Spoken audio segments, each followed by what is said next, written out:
मैं हूं इंद्रपाल चतुर्वेदी और आप देख रहे हैं मेट्रो मुंबई। इस समय 2024 का चुनावी संग्राम बड़े ही विकराल रूप में पकड़ लिया है। अंतिम चरण 20 मई को यहाँ पर मुंबई में मतदान होने वाला है। पीयूष गोयल उत्तर मुंबई से उम्मीदवारी पर लड़ रहे, भारतीय जनता पार्टी के उम्मीदवार बनाए गए हैं। गोपाल शेट्टी उनके साथ लगातार लगे हुए हैं और डॉक्टर श्याम अग्रवाल उनके हर जगह पर, हर पहलू पर नजर रखे हुए हैं। गोपाल डॉक्टर श्याम अग्रवाल का एक बहुत बड़ा तबका इनको बहुत लगाव रखता है, इनके साथ संपर्क में रहता है और ये काफी उत्तर मुंबई में एक मायने रखते हैं किसी भी उम्मीदवार के लिए। इस बार पीयूष गोयल को इन्होंने पूरी तरीके से अपना समर्थन दिया है। हालांकि भारतीय जनता पार्टी से ही जुड़े हुए हैं डॉक्टर श्याम अग्रवाल, लेकिन इस बार पीयूष गोयल के साथ तन मन धन से पूरी तरीके से, हर तरीके से उनको जिताने में, उनको बहुत ज्यादा अंतराल से रिकॉर्ड जीत दिलाने में लगे हुए हैं। डॉक्टर श्याम अग्रवाल हमारे साथ हैं इस समय चुनावी महासंग्राम में और हम इसे जानना चाहेंगे कि इस समय 2024 में जो उत्तर मुंबई की गणित है, पिछली बार गोपाल शेट्टी यहाँ पर 4,65,000 मतों से जीते थे, इतना अंतर था। इस बार अंतर वो बढ़ने वाला है या कांटे की टक्कर है या किस प्रकार का यहाँ पर मापदंड होने वाला है? देखिए, उत्तर मुंबई में कोई भी कांटे की टक्कर नहीं है। पीयूष गोयल जी पिछले 10 वर्षों से कैबिनेट मंत्री हैं। उन्होंने कई मंत्रालय संभाले हैं, जैसे कि ऊर्जा मंत्रालय है, कोयला मंत्रालय है, रेल मंत्रालय है और अभी फिलहाल में वो जिस मंत्रालय में है वो उद्योग मंत्रालय है, पब्लिक डिस्ट्रीब्यूशन डिपार्टमेंट है। कई डिपार्टमेंट्स उनके पास हैं। 10 साल तक लोगों ने उनके काम को देखा है। जो भी डिपार्टमेंट उन्होंने संभाला है, जैसे ऊर्जा विभाग में जब वो थे तो उन्होंने एलईडी की क्रांति की और एलईडी के माध्यम से 60,000 करोड़ रुपए का रेवेन्यू बचाने का काम उन्होंने किया। गांव-गांव तक, घर-घर तक बिजली पहुंचाई। कोयला विभाग उन्होंने संभाला तो कोयला की नीलामी में जो कांग्रेस ने कोल घोटाला किया था, अब ये कोयला कंपनियां सब प्रॉफिट में आई हैं, मुनाफे में आई हैं, कोयले की कमी नहीं है, कोयला इतना हमें इंपोर्ट नहीं करना पड़ता है। और उद्योग मंत्रालय संभाला, जो भी विभाग उन्होंने संभाला है, रेल मंत्रालय संभाला तो वंदे मातरम ट्रेन चली। तो एक ऐसा व्यक्ति जो ईमानदार है, कर्मठ है, 10 साल से लगातार कैबिनेट में बना हुआ है, हमारे प्राइम मिनिस्टर नरेंद्र मोदी जी के बहुत नजदीक है। और दूसरी तरफ कांग्रेस के भूषण जी पाटिल हैं, जो न कभी मेंबर ऑफ पार्लियामेंट रहे हैं, न एमएलए रहे हैं। उनका कोई कार्य करने की उनको किसी तरीके का अनुभव नहीं है। तो उत्तर मुंबई में कोई भी कांटे की टक्कर नहीं है। ये एक तरफा चुनाव है। अब बस हम सभी इसी में लगे हुए हैं कि कैसे ज्यादा से ज्यादा मार्जिन लेकर के Piyush Goyal member of parliament बनते हैं और दिल्ली नरेंद्र मोदी जी की कैबिनेट में फिर से कैबिनेट मंत्री बनते हैं। जो समीकरण है थोड़ा बिगड़ा अलग है, क्योंकि इस बार कांग्रेस, एनसीपी, उधर साहब की शिवसेना एक साथ मिलकर महाविकास आघाड़ी, आरपीआई घटक दल सब मिलकर चुनाव लड़ रहे हैं। इस बार का गणित कुछ और बोल रहा है। तो इस बार के पहले की अपेक्षा जो लहर है, जो लहर नरेंद्र मोदी की लहर अच्छे दिन वाले आए थे 2014 में, जो फिर आए कि मोदी है तो मुमकिन है 2019 में, और उस समय पुलवामा सर्जिकल स्ट्राइक सारी चीजें थी। इस बार वो लहर में कहीं न कहीं नहीं, देखिए कोई भी लहर नहीं है यहाँ पर। एक लोकसभा में 6 विधायक होते हैं। एक विधायक अतुल भातखलकर है, मीनाताई चौधरी है, मनीषा चौधरी है, योगेश सागर हैं, राणे जी हैं और प्रकाश सुर्वे हैं दहीसर से। प्रकाश सुर्वे शिवसेना में है, शिंदे गुट की शिवसेना में है। तो 6 में से 5 विधायक हमारे हैं। अब शिवसेना में भी 2 फाड़ हो चुका है।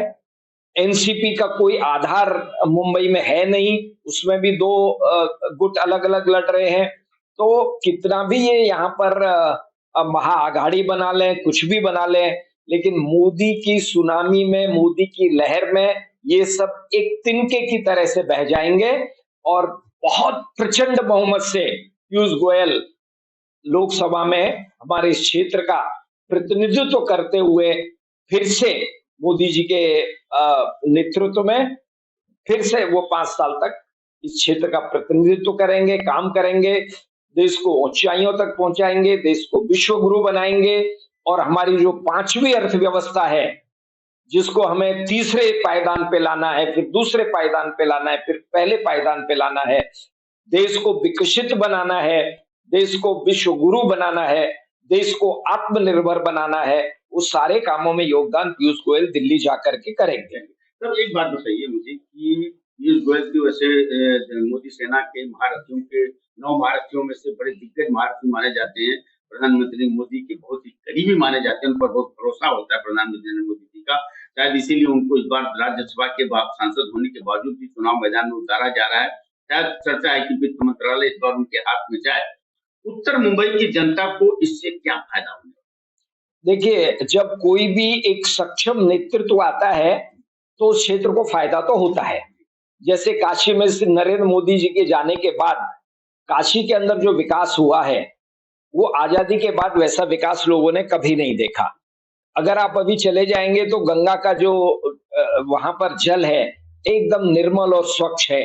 गंगा के जो घाट हैं एकदम साफ सुथरे हैं। सड़कें हैं एकदम सपाट सड़कें हैं, फ्लाईओवर्स हैं, और अभी तो वहां पर रोपवे का निर्माण चल रहा है।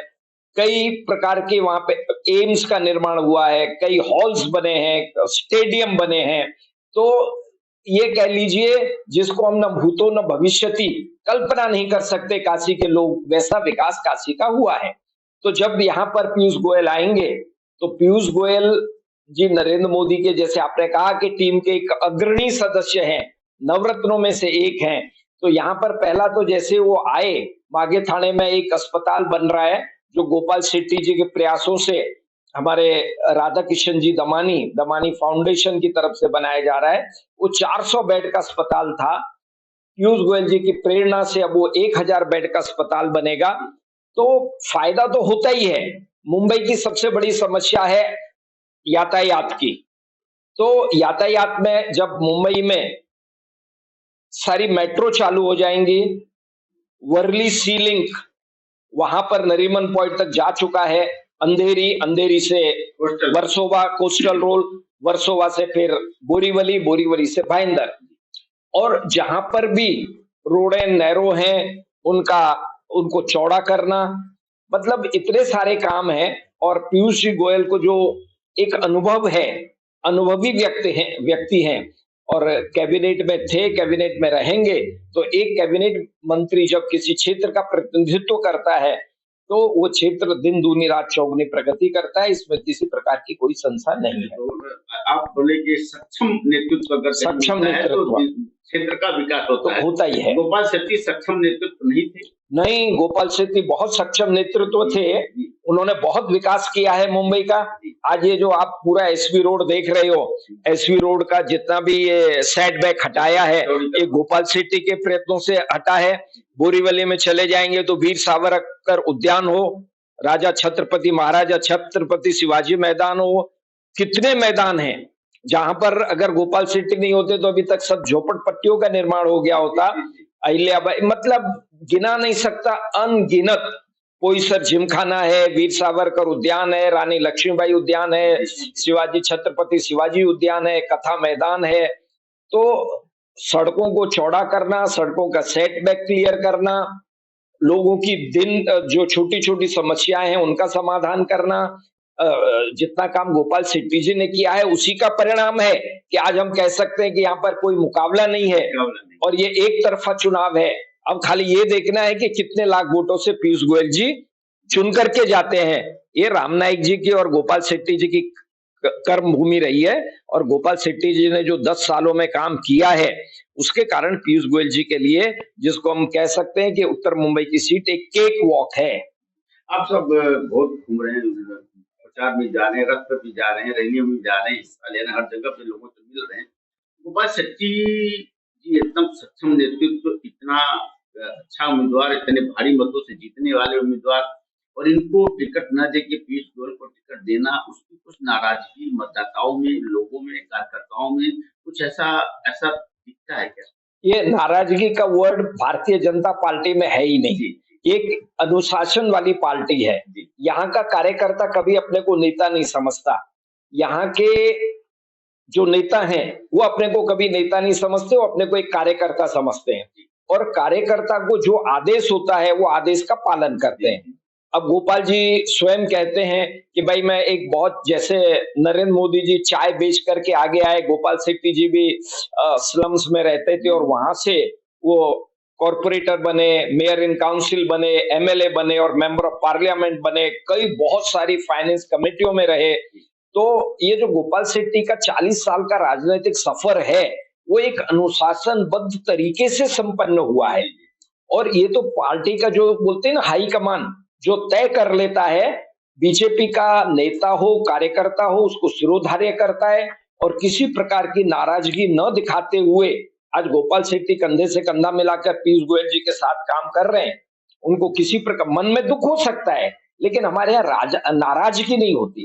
जिसको भी हमारा जो नरेंद्र मोदी जी हैं, अमित शाह हैं, नड्डा जी हैं, जिसको जो जिम्मेदारी देंगे वो जिम्मेदारी निभाते हुए अपना वो भारतीय जनता पार्टी के लिए, देश के लिए, महाराष्ट्र के लोगों के लिए अपना योगदान देगा।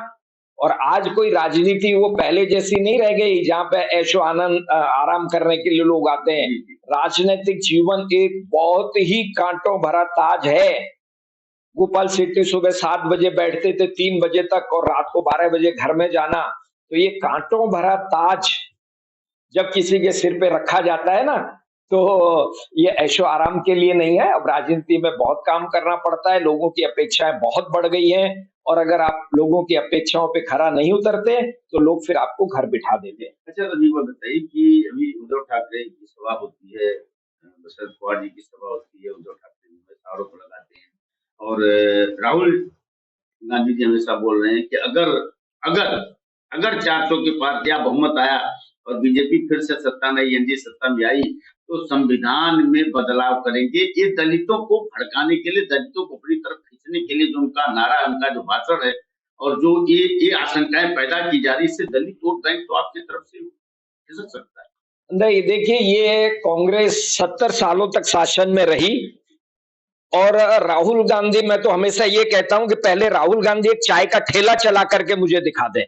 देश तो बहुत दूर की चीज है, जिस आदमी को बोलना तक नहीं आता, जिसको देश का सीमाओं का पता नहीं है, देश में संस्कृति का पता नहीं है, देश की आत्मा का जिसको ज्ञान नहीं है, वो ये ठीक है डेमोक्रेसी के नाम पर ये छोटे मोटे लोग और एक बहुत ही विशाल काय देशभक्त नरेंद्र मोदी के सामने खड़े रहते हैं। बाकी इस प्रकार के राहुल गांधी जैसे लोग, इनकी किसी प्रकार की कोई भी हैसियत नहीं है कि ये नरेंद्र मोदी जैसे विश्वव्यापी, बहुआयामी, ईमानदार, कर्मठ ऐसे व्यक्तियों के सामने कुछ बात भी कर सकें। और जहां तक संविधान मिटाने की 10 साल तक नरेंद्र मोदी जी रहे हैं, वो खुद ओबीसी वर्ग से आते हैं।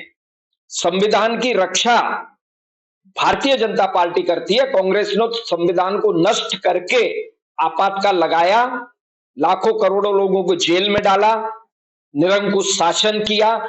यही राहुल गांधी है जिन्होंने मनमोहन हमारे प्राइम मिनिस्टर थे, उनका पत्र सार्वजनिक प्लेटफॉर्म पे फाड़ दिया था। ये क्या संविधान की बात करते हैं? संविधान बचाने का काम तो भारतीय जनता पार्टी करती है, नरेंद्र मोदी जी करते हैं, अमित शाह करते हैं। 370 की धारा कश्मीर में लगी हुई थी, सपने में किसी ने नहीं सोचा था कि 370 की धारा हट सकती है। उसको हटाने का नहीं, आधा नहीं हटाया, पूरा हटाया है। पूरे कश्मीर से 370 की धारा हटी है और उसका भी कांग्रेस ने विरोध किया है। 500 वर्षों से राम मंदिर का जो इश्यू लटका हुआ था, उसको ये लटकाते थे, भटकाते थे, अटकाते थे। वो इश्यू को सुप्रीम कोर्ट ने, माननीय सुप्रीम कोर्ट के आदेश के बाद भव्य राम मंदिर का निर्माण हुआ है, जिसके उद्घाटन में भी ये लोग नहीं गए। आज राम इस देश की आत्मा है, आराध्य है, इस देश का हमारे रोम रोम में राम बसते हैं। वैसे राम को कहना सुप्रीम कोर्ट में कि राम हुए ही नहीं थे, राम सेतु को काल्पनिक बताना, राम को काल्पनिक बताना, इनको न तो इतिहास का ज्ञान है, न भूगोल का ज्ञान है, न संस्कृति का ज्ञान है, न भारत की धरोहर का ज्ञान है। ये लोग क्या संविधान की बात करेंगे? संविधान को तो अगर बचाना है तो नरेंद्र मोदी जैसे लोगों के हाथ में ही ये सुरक्षित है। भारतीय जनता पार्टी ने न पहले कभी कोई ये हमारे जो वनवासी भाई हैं, आदिवासी भाई हैं, पिछड़े भाई हैं, दलित भाई हैं, ओबीसी वर्ग है, उनके आरक्षण को न कभी खत्म किया है, न आगे कभी खत्म करेंगे। और जो आर्थिक रूप से पिछड़े हुए लोग हैं उनको तो 10% आरक्षण नरेंद्र मोदी ने दिया है, वो खत्म क्यों करेंगे? लेकिन भारतीय जनता पार्टी कभी भी धर्म के आधार पर आरक्षण न तो किया है न करेगी, और जहां पर कांग्रेस ने किया है उस आरक्षण को खत्म करेगी। ये आज देश का बच्चा बच्चा जानता है। और मैं आपको एक चीज बता दूं, 3 तलाक से हमारी मुस्लिम बहनें पीड़ित थी। अरे ये कोई तरीका होता है? 20 साल पहले शादी हुई और वो तलाक तलाक तलाक करके उसको सड़क के ऊपर खड़ा कर दिया जाता था। शाहबानू का केस था, सुप्रीम कोर्ट में आया, यही कांग्रेस ने शाहबानू को, जब सुप्रीम कोर्ट ने कहा कि इनको आजीविका का भत्ता मिलना चाहिए, कांग्रेस ने संविधान में संशोधन किया था ना। नरेंद्र मोदी जी ने तो 3 तलाक प्रथा को खत्म किया है।